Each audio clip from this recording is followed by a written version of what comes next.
I hope that this brief overview has been very helpful. I know that I'm very excited and very pleased to be working on, I think, such an innovative and timely project.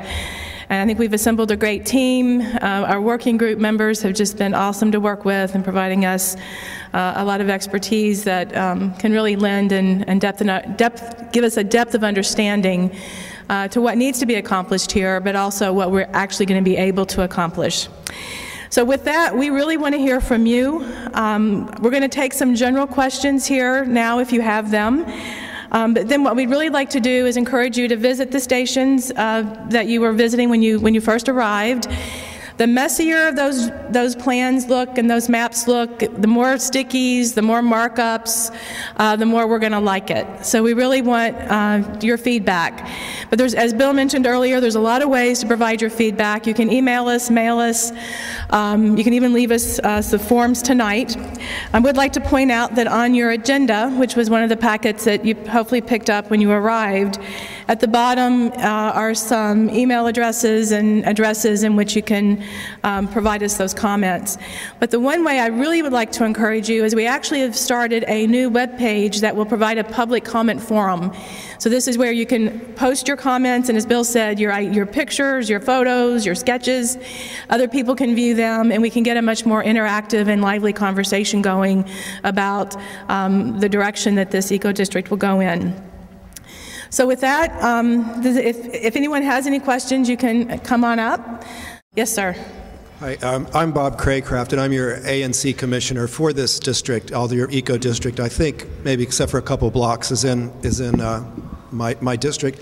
A comment and then a question. The comment is, don't forget, you've got about 2,000 people who live west of 4th Street or right on your doorstep. So you've got a built-in customer base waiting for the retail, etc. We're here. That's the comment. The question is, can somebody elaborate on the decking of the Southwest Freeway? Yes, and we're actually can probably elaborate a lot more on that in the coming months. But what we've looked at to date is the idea is, or the vision is that in order to really connect the mall with the waterfront, or to make the connection between the two, we've got to create a walkable, inviting environment. And one way to do that is to really fill in those gaps. And so we're going to be looking, one of the things we're working with our consultants on is taking a look at what are the options. Is it feasible? What's the general magnitude of cost that it will take to do it? And what might it look like? Would it be open space? Would it be residential? Would it be more higher density office? So those are the kind of things that we actually want to hear your ideas on, and that we're going to be studying over the next 3 to 4 months. For distance, it's hard without a pointer, but essentially just to the west of 10th Street, and we're looking at least going to 9th, and we'll see where it goes from there. Yeah, we can go as far as, yeah, we have some limitations, there's some engineering challenges, but we are going to look at what we can do that's both feasible and actually can be constructed. And I want to note that this is a very broad study that we're doing right now. We're not going to do detailed engineering, but we do want to look at it well enough to know that it is something that we should pursue and in how we should pursue it. So, thank you. I just wanted to make a recommendation. As you know, I'm always at these meetings letting everybody know that the Banneker commemorative effort is still alive and well, even though we're broke as all get up, but we're still staying the course.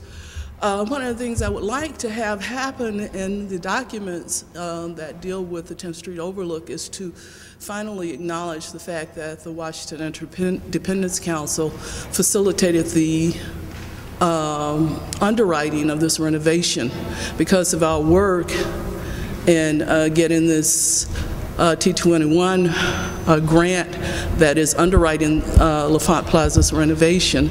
It is being undertaken as a critical component of this overhaul. And we get really no major recognition for our commemorative work either, not on the level that any other nationally pursued memorials are. So that's our recommendation. Thank you. Thank you very much. Hi. Hi. My name is Jim Spearman, and I was just looking at the drawings back in the back, and it's great to have so many drawings, but I'm kind of confused about why the boundary is drawn where it is. And so I wondered if you could speak to specifically how the Southwest Ecodistrict boundary is defined. Excuse me. Actually, our boundaries changed a bit. I'm not sure if you may be familiar with the Monumental Core Framework Plan work that we did, and we actually looked at a broader vision for all the areas around the National Mall. And one of the things that we identified through that work, which was completed in 2009, was that where was the most critical, probably most important intervention could we make that would make the biggest difference for both the federal government and the city. And it was determined that the 10th Street corridor and the Maryland Avenue corridors, for many reasons, was the area that we should focus on. The boundaries are drawn. You've got to draw a boundary at some point, someplace. But the boundary was drawn. Even though it's a mix of private and federal properties, it is a majority of federal land. That's what we actually have the ability to influence.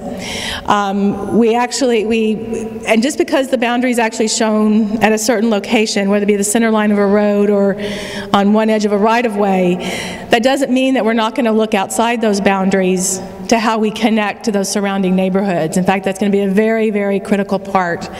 And we also had to keep it manageable in order to really focus in and make the kind of recommendations that we needed to look at. We felt that this was the area where we could actually come up with perhaps the best recommendations that would make the biggest difference, kind of dealing with our jurisdictional issues and that we're trying to address as well. Okay, so those of you, if you couldn't hear, the question is, how do we come up with the name Ecodistrict, and does it really imply and insinuate that it will be a district that it has an ecological function, I think is kind of what you're asking. Actually, ecodistrict is a fairly new term, and it started, of course, on the West Coast, but there is a lot of this activity going around, starting around the country, and it's defined a little bit differently wherever you go. Sometimes it's a group of buildings looking at a group of office buildings that are looking at how they can reduce their energy consumption and improve efficiency, something of that nature, which actually the city, the downtown bid is beginning to work on in the area north of the mall.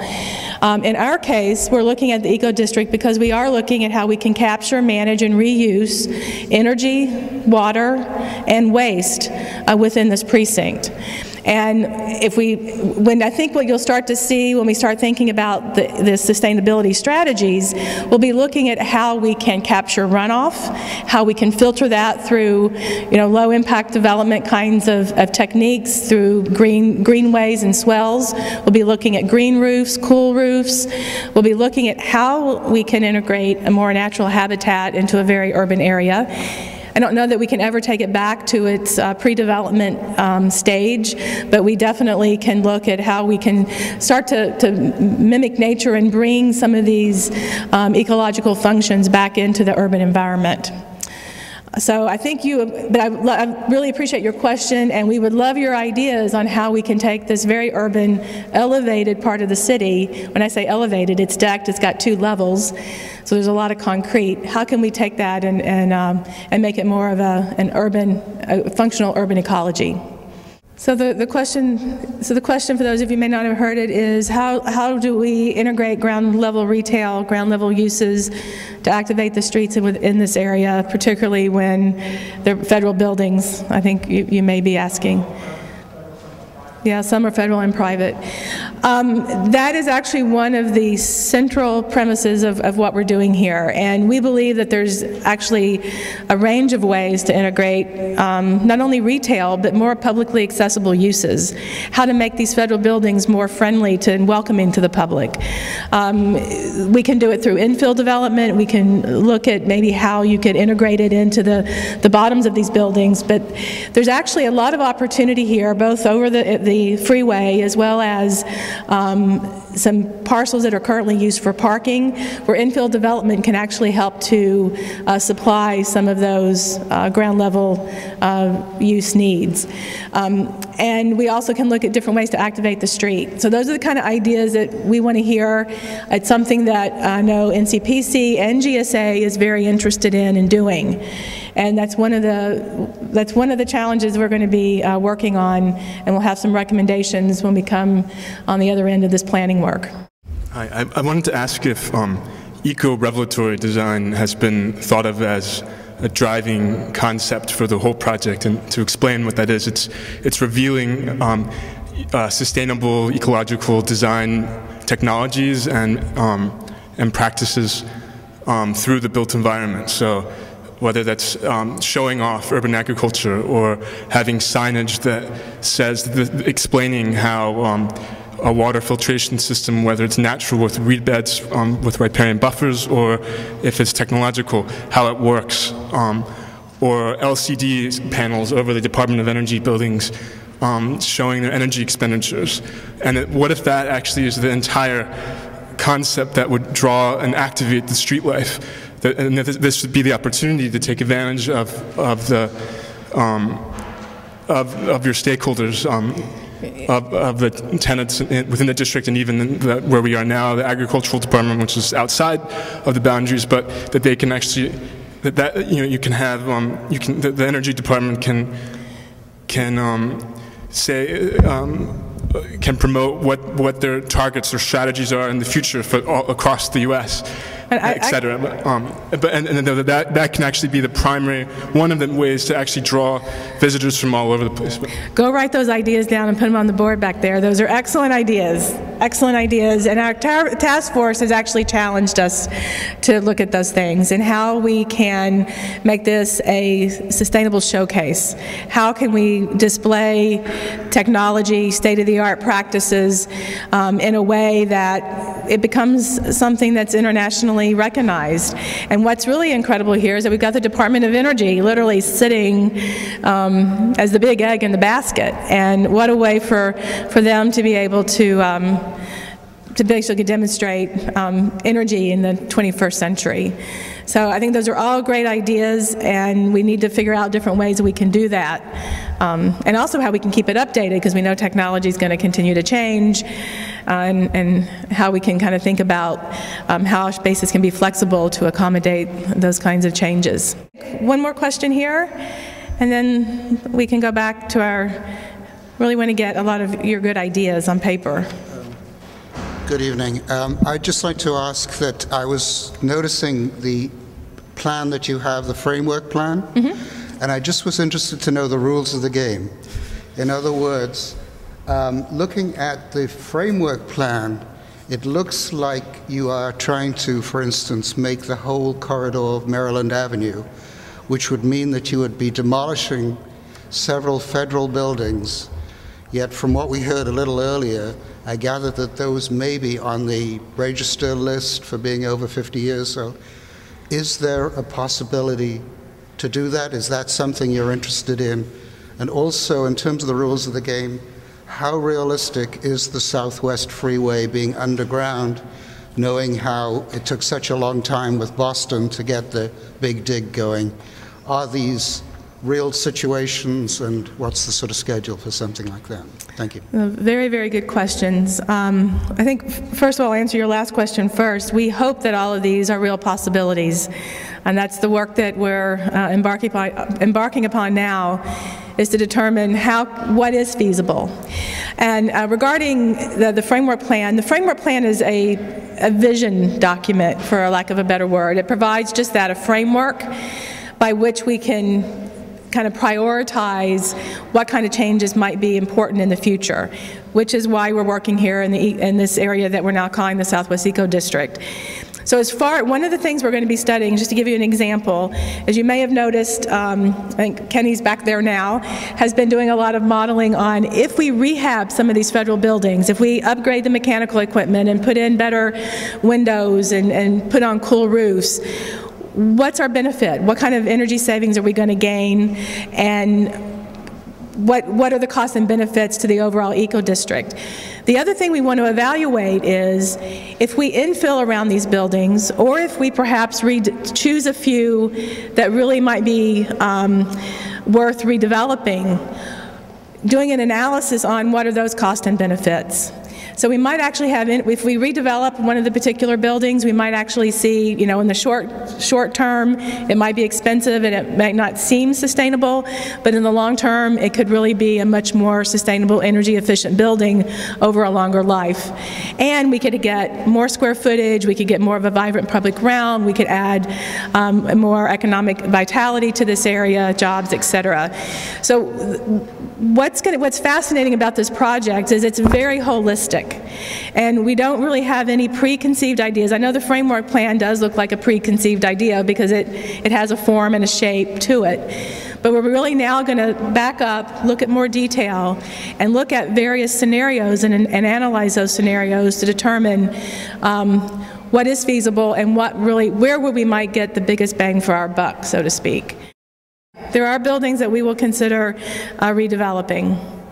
Whether the result will be that, we don't know. But there are buildings we will look at redeveloping. And it's no secret that the Department of Energy is one of those. So, and I think we have the Department of Energy here tonight, so I've got to be careful what I say. But we don't know. It could be a rehab of the building. It could be looking at how we can make it a more efficient building in its current configuration, or how we might redevelop it. Okay. Thank you very much for listening to our presentation. I really would invite you all now, I would ask all of our planners to go back to the boards, invite you all to go back to the boards, spend some time with us.